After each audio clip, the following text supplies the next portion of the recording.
नमस्कार, times Himachal top 10 में आपका स्वागत है। आपके साथ मैं हेमराज चौहान। करते हैं आपको अपडेट आज दिन भर की 10 बड़ी खबरों से।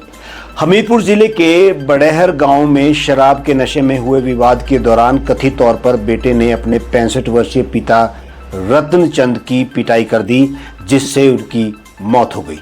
पुलिस ने हत्या का मामला दर्ज कर आरोपी को गिरफ्तार कर लिया है। पुलिस बिलासपुर से पहुंची फॉरेंसिक टीम ने घटनास्थल के साक्ष्य जुटाए और मामले की जांच शुरू कर दी है।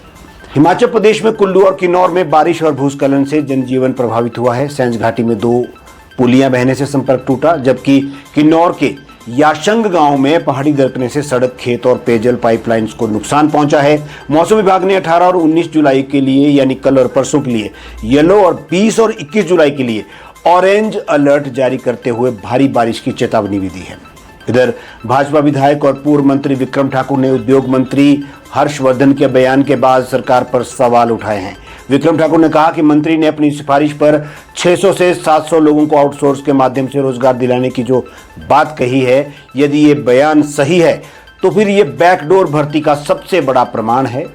इसकी उच्च स्तरीय निष्पक्ष जांच होनी चाहिए और यदि ये बयान गलत है तो फिर मंत्री को माफी मांगनी चाहिए। हिमाचल प्रदेश के कुल्लू जिला से एक बेहद दुखद खबर सामने आई। यहां जिला मुख्यालय के ढालपुर इलाके में एक बेसहारा पशु की वजह से टकराने के बाद बाइक दुर्घटनाग्रस्त हो गई। सड़क हादसे ने 2 हंसते खेलते नौजवानों की जान ले ली।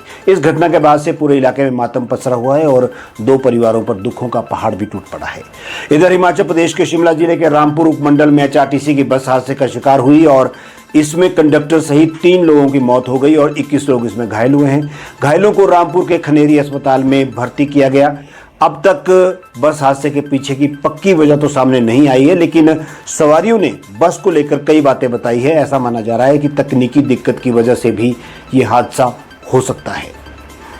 हिमाचल प्रदेश के डमटाल में पुलिस ने एक बड़ी कार्रवाई करते हुए छन्नी गांव से एक महिला और उसके दामाद को 11 ग्राम चिट्टे के साथ गिरफ्तार किया है। ये गिरफ्तारी जो हुई गुप्त सूचना के आधार पर की गई, जिसमें बाद में पुलिस ने दोनों आरोपियों को उनके घर से ही दबोच लिया। इस संबंध में NDPS के एक्ट के तहत मामला दर्ज कर लिया गया है और पुलिस आगे की जांच में जुटी हुई है। हिमाचल प्रदेश हाईकोर्ट ने एक याचिका की सुनवाई के दौरान ये कहा कि कानून की ओर से स्थापित यूनिवर्सिटी से प्राप्त डिग्री को मान्यता प्राप्त करने के लिए राज्य सरकार की मंजूरी की जरूरत नहीं है। कोर्ट ने Himachal Pradesh para veterinary counselling नियम 2011 के नियम 14 के उस हिस्से को असंवैधानिक करार देते हुए रद्द कर दिया, जो कानून की ओर से स्थापित विश्वविद्यालयों से डिग्री डिप्लोमा धारकों को भी राज्य परिषद में पंजीकरण के लिए राज्य सरकार से मान्यता प्राप्त करने के लिए बाध्य करता था। इधर हिमाचल प्रदेश में जिला परिषद कुल्लू के अध्यक्ष और उपाध्यक्ष पद के लिए आज हुए चुनाव में भाजपा ने दोनों पदों पर कब्जा जमाते हुए 23 वर्ष बाद जीत दर्ज कर ली। अध्यक्ष पद पर भाजपा सुमति ठाकुर दास विजय रहे, जबकि नीना देवी उपाध्यक्ष निर्वाचित हुई। वर्ष 2003 के बाद पहली बार जिला परिषद कुल्लू में अध्यक्ष भाजपा का बना है। पिछले लगभग 23 वर्षों से जिला परिषद अध्यक्ष की कुर्सी कांग्रेस के कब्जे में रही थी, लेकिन इस बार चुनावी जनादेश ने जिले की राजनीति में एक बड़ा बदलाव किया है। हिमाचल प्रदेश में बेसहारा पशुओं की समस्या हल नहीं हो रही है। बेसहारा पशु जहां जाम और हादसों का कारण बन रहे हैं, वहीं कई लोगों की इनमें हम लोग में जो है वो मौत भी हो चुकी है।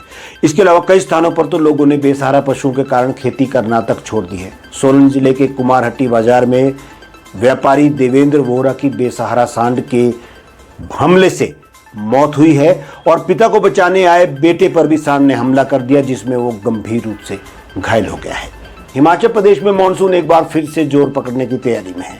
मौसम विभाग के अनुसार 18 जुलाई से प्रदेश में मानसून की गतिविधियां फिर तेज होंगी, जिससे अब तक बनी 7% बारिश की कमी काफी हद तक पूरी होने की उम्मीद है। जून के अंत तक जहां प्रदेश में सामान्य से 35% कम बारिश हुई, वहीं सूखे जैसे हालात बनने लगे थे, तो जुलाई में दूसरे सप्ताह में हुई लगातार और भारी बारिश ने मानसूनी परिदृश्य को बदला है।